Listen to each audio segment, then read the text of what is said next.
Welcome to the CTOX podcast. This is the place to be if you're a technology leader navigating the fractional CTO landscape. I'm Marisa Brasfield, joined by Lior Weinstein, the visionary behind CTOX. Here, we cut through the noise to deliver actionable insights for CTOs at every stage, whether you're looking at your first five-figure client or actively building systems to scale. That's right. You'll learn principles, not just tactics, to transform your technical expertise into a thriving fractional practice. Let's dig in. Welcome back to another episode of the CTOX podcast.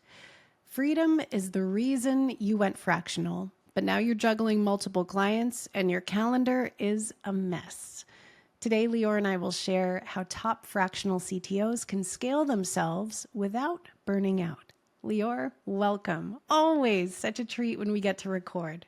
Great seeing you. Well, let's talk about one of my favorite subjects, which is time management and prioritization. And as of this recording, you are an active fractional CTO for about a dozen or so companies. And I'd love to know from you, what are your go-to high-level strategies for balancing multiple clients without letting your time or your energy get scattered? So there's one emotional buy-in I need to do at the beginning with a client, which is me saying no to standing meetings. I say no to standing meetings. All my clients know it. And usually that's a thing we need to talk through at the beginning, either before or after a signed engagement. I kind of say it before. And because most companies have them. Not all companies, but most companies have them. Standing team meetings, leadership meetings, daily stand-ups, whatever it is. And I very warmly say, I don't do standing meetings, but my AI will be there and take diligent notes. And that is not to say I never come if I have time or if there's something important, like we know we're doing the meeting about something specific, I certainly come. The other side of that, I say I do unlimited meetings. So I position it as I don't do standing meetings, but I do unlimited meetings. So as often as you want to meet, as long as it has an agenda and it's pointed, like we're working through something specific, I'm happy to meet every day, really every day. The non-issue. Been doing this for a few years, still never got, abused or called out with that offer. What I do, because there's also just technical time management challenges, like how do you balance between multiple calendars? So I used Calendly for many years, and then I switched to Cal.com. Literally because Calendly just didn't support enough calendar connections with all of the ventures I was involved in. And what I do is that I set my working times on cal.com, and then I have 3 general meetings, 15, 30, and 50 minutes, and that's it. So when people want to book me, everybody has the same booking link, including my own internal team. You know this, like even you. And myself, because I know that I can't really look at my calendar because it doesn't mean much. So I use my own calendar link to book myself. If I'm not sure about, a time slot. So I set my working hours through there. I try to have 1 or 2 days a week that are not open for automatic meetings. For me, it's usually Wednesday and Friday. And that doesn't mean I don't do meetings, but they're not open on the calendar. So if somebody connects me directly on Slack or text or whatever, I'm okay with meeting in those days if I need to, but I try by default not to. So I kind of tell them, here's my calendar link, book it if you see it. If you see it, it's yours. I basically say it's there for you to use. So no throttle, book it whenever you want. But if you don't see, just let me know. And then I'll manually coordinate. Maybe it's with myself or my executive assistant. And that usually keeps me very sane. And because I tell people just use the calendar link, book anytime, then they default into that. They don't default into trying to squeeze themselves in times that they don't see. Now, if they need to, I do it, but by default, they don't. So it's usually not a problem. So between the policy of no standing meetings and unlimited meetings, and then leveraging technology like cal.com to synchronize multiple calendars and blocking my working hours and making sure that I have lunchtime in it. I used to not have it, and then I just worked all day and didn't eat, didn't drink. Same thing when I travel, and we travel quite a bit, so I shift time zones, and I do the same thing there. I just make sure that the working hours are set correctly. And lastly, I don't let people book out more than 2 weeks out. So my calendar is generally configured to be 2 weeks out. And if they need more than that, I either tell them to wait or again, manually kind of just book them in. Usually I would say every time I let that happen, the chances of a no-show or reschedule just shoot up dramatically. And my final hack, all of my meetings, when you book them on my calendar, have a mini impact filter. So when you want to book with me, you can't just say, your name and email and a description. You actually have to answer. I'm going to open the questions, read them as they are. You have to answer once you choose a slot, what is the purpose of the meeting?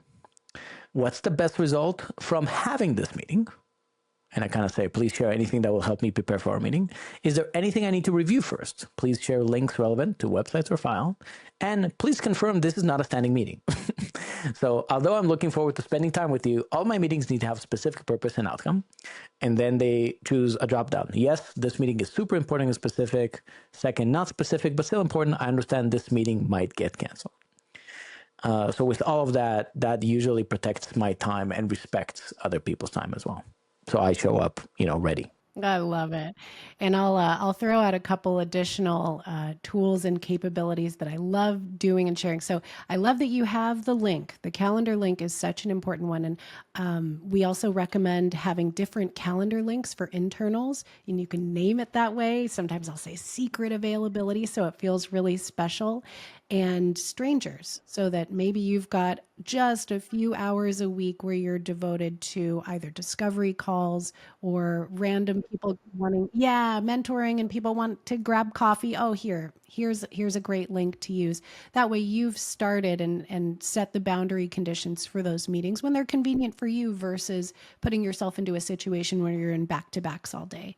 I also love using a tool called Reclaim.ai. Motion AI is another competitor that does very similar things, where it'll take a look at your already scheduled activities and then it will proactively block time for habits or activities or tasks that you pre-configure. So for example, I know that I want to have at least 4 hours consecutively of focus time a week. It will proactively block that time for me. And then as meetings get booked onto the calendar, it'll move it around so that that time is still protected. But you can also use that for 15-minute buffers after every single meeting so that you're not going back to back to back.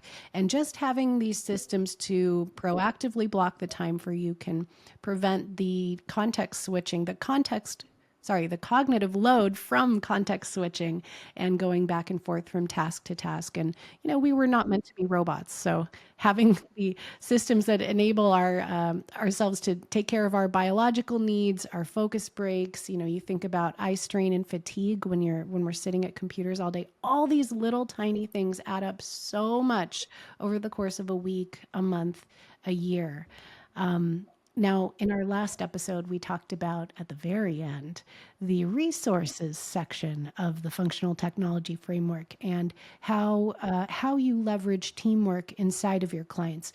I'd love for you to share, Lior, how delegation fits into your time management, and as you're prioritizing activities that need to happen for different clients, to what extent do you bring who's into that equation? So the biggest framework or the biggest mental model I use when I come into clients is, which we teach in the accelerator as well, is this whole, I'm here to build sprinkler systems and not use firefighters. And there's a process we use to kind of explain it and get buy-in in the organization. And the big thing is really just systems thinking and not have everybody just run, on top of a grenade every time that it comes. And most teams are really great firefighters, certainly in the mid-sized kind of business category. That's what made them get there. But they're not systems thinkers. So bringing that perspective, and I share with them, part of building a really great sprinkler system is having good smoke detectors and fine-tuned smoke detectors so they don't just fire off because somebody's lighting a match. Now, every organization, that means different things. Maybe it literally means we need like uptime monitoring for revenue, for website downtime, like stuff like that. Maybe it's sprint reports and burn down charts, if we're doing software engineering and development, which we don't always. So every business is going to have its own set of KPIs that I would need to track. And then the question is how those get tracked. Are those sent to me as a report? Are those sent to other people that own that? And then I tell them, hey, when this number goes, red, let me know. What I try to do is find those lieutenants as soon as I can. And if it's a company where we do engineering, meaning we build software, then usually it's a director of engineering, director of product, maybe the head project manager or something like that. And I have a very deep relationship with them. And I kind of tell them, hey, if we agree on the plan, on the projects, and you're executing and everything goes well, I don't need to know about it. Like, I don't need to know the details. I'm good. There's really no reason for me to know. But if something changes, if risk changes, if deadlines are missed, if attitude changes, like something, a team member changes how they work and how they show up, those things I need to know about, because I'm trying to fix for pace. I'm trying to fix for how we operate every week. So that means technical, like, are we getting all of our commitments that we're committing to, are they getting done as we're committing to them, or even better? And also, is it a good work environment? Like, are people communicating well? Are they nice? Is somebody being challenged? Is somebody challenging? I need to know about that because I want to make sure that they have a good work environment. So as soon as that project list is created from our functional technology framework and we start executing, I make sure that the managers and leaders under me know what scenarios they should tell me about. And normally that's related to some interrelational thing. So again, attitudes and kind of communication. And of course, missing deadlines and budgets. So if a project suddenly starts to miss, or they think it's going to miss deadline or budget, then I need to know about it. If it's a big miss, then it's a red, I need to jump in and do something. If it's yellow, I'm like, okay, here's my advice. So I give them my course correction or whatever I think needs to happen. And then, they continue doing the work. Now, there's an excellent plan, and then there's reality. And I say this with a smile because you and I both work with entrepreneurs, and sometimes things happen that were not in the plan.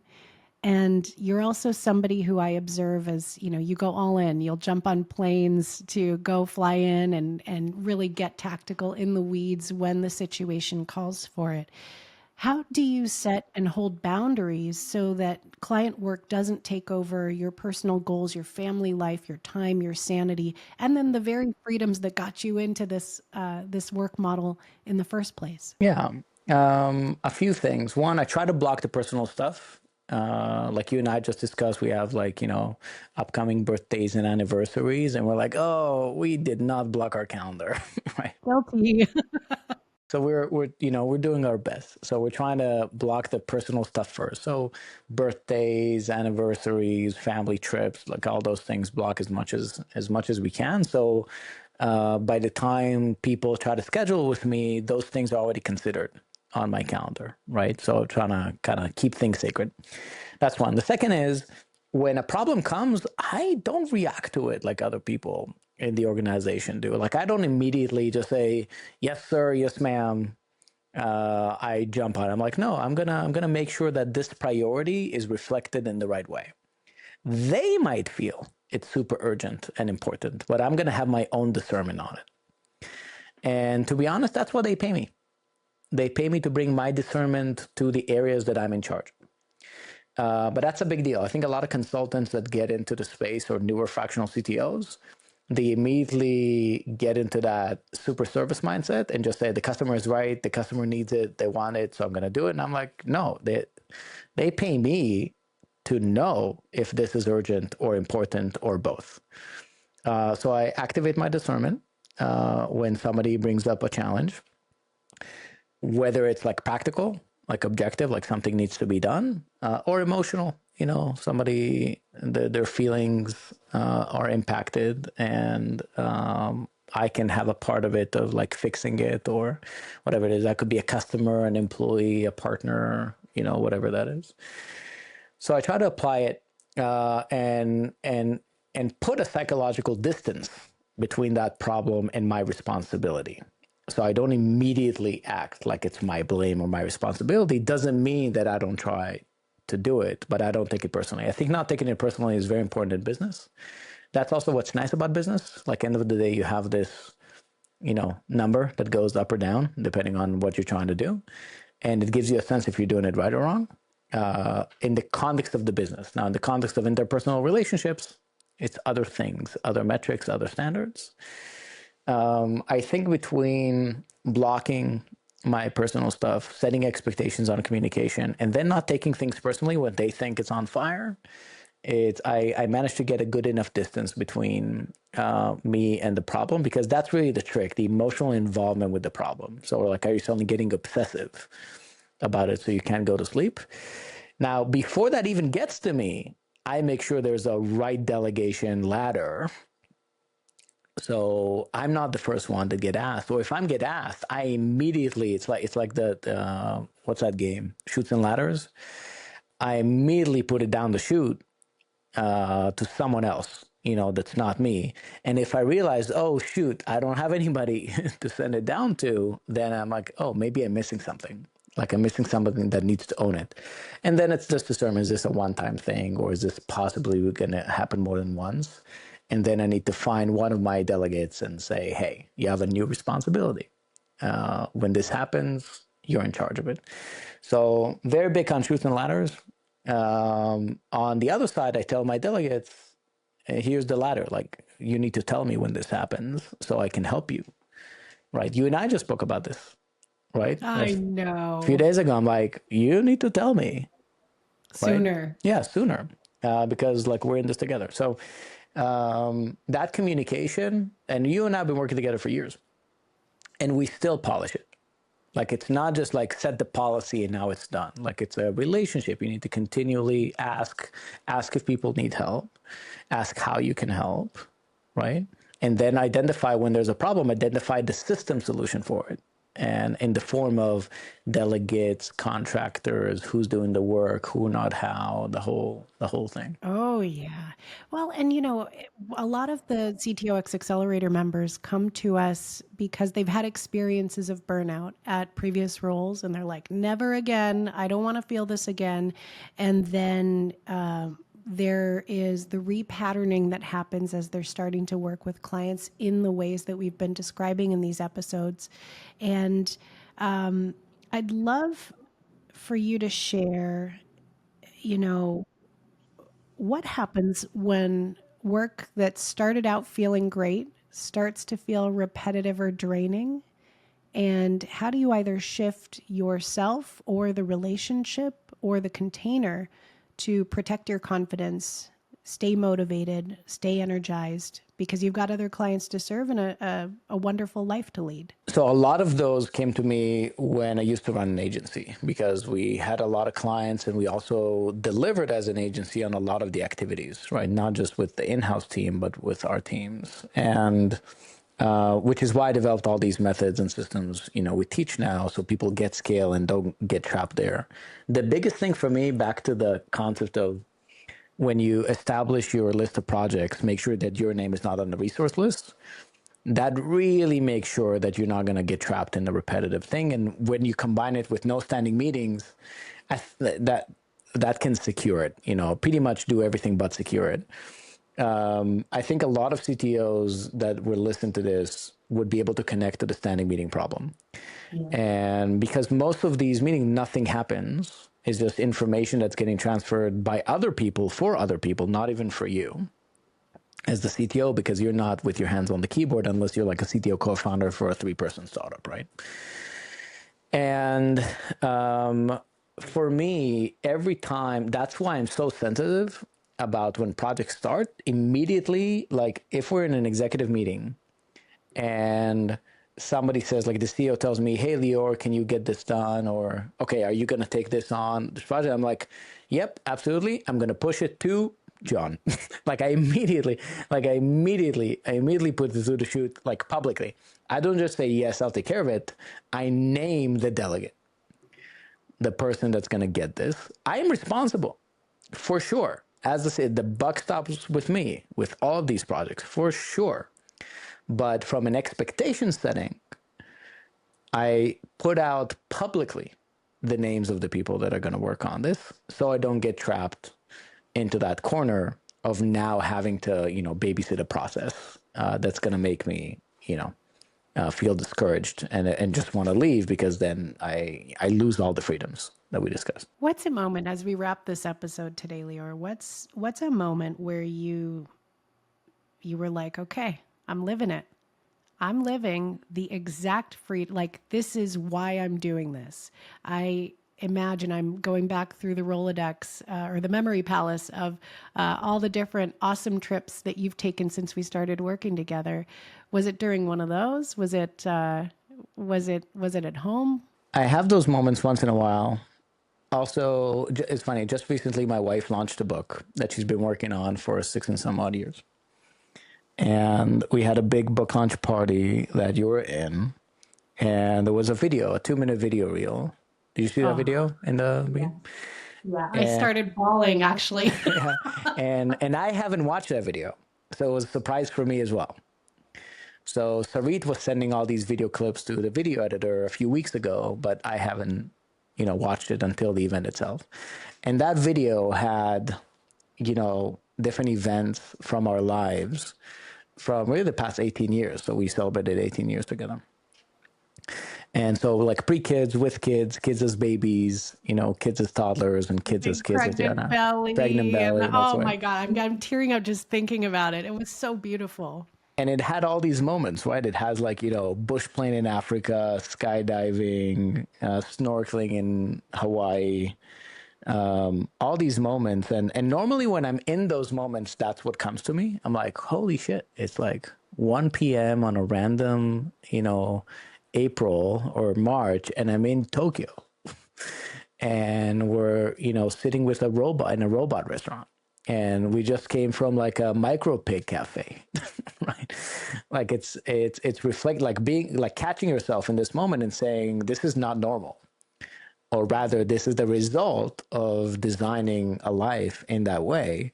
And that same evening, it's, 10 p.m., the kids are asleep, and I'm in the hotel lobby taking calls, right? Which is also a moment in itself, not a bad moment. I wasn't discouraged by it. I'm like, that's the benefit of 1 p.m. being with a micro pig, and then 10 p.m., doing a call with a client. So it's those moments, and I think that's also why we travel and make it a point, because traveling gives you such a novel experience that it's easier to imprint in your memory, because either like when we're at home, days just blend, right? And 2 months can like not even register, versus like 1 week somewhere can register as much as a year, if not more sometimes. So certainly those moments, every time I manage to capture them and kind of be in the moment and say, oh, I'm so appreciative of this, including the work calls I'm doing after from that new location, or after spending time with my kid, or whatever it is. Yeah, those are definitely, and I think, by the way, the video reel was nice, and also made me realize we should probably do more of that. We should probably do like, a year in review. We talk about positive focus all the time, like how important it is to like do an active reflection on your last month, your last quarter, your last year.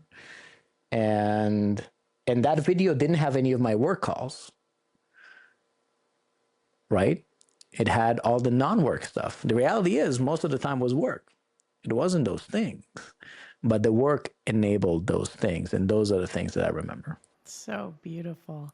I love the idea of an annual review, and to do it and to put all those compilations together. And, we're on iOS devices, and there's that beautiful photos feature where you can prompt now your own personalized movie based on what you want to do. And what a beautiful exercise. Here's what we did. Here's the new things we experienced. Well, beautiful. Lior, what a treat it is. Every time we get together, every time we have conversations about this business model and all that it enables. And I'm looking forward to our next one. Thank you. Me too. That wraps up another episode of the CTOX podcast. We hope today's conversation gave you the tools and inspiration to advance your journey as a fractional CTO. And don't forget, if you want more in-depth support or to connect with our community of fellow fractional CTOs, visit us at ctox.com. Thanks for tuning in, and we'll catch you next time on the CTOX podcast.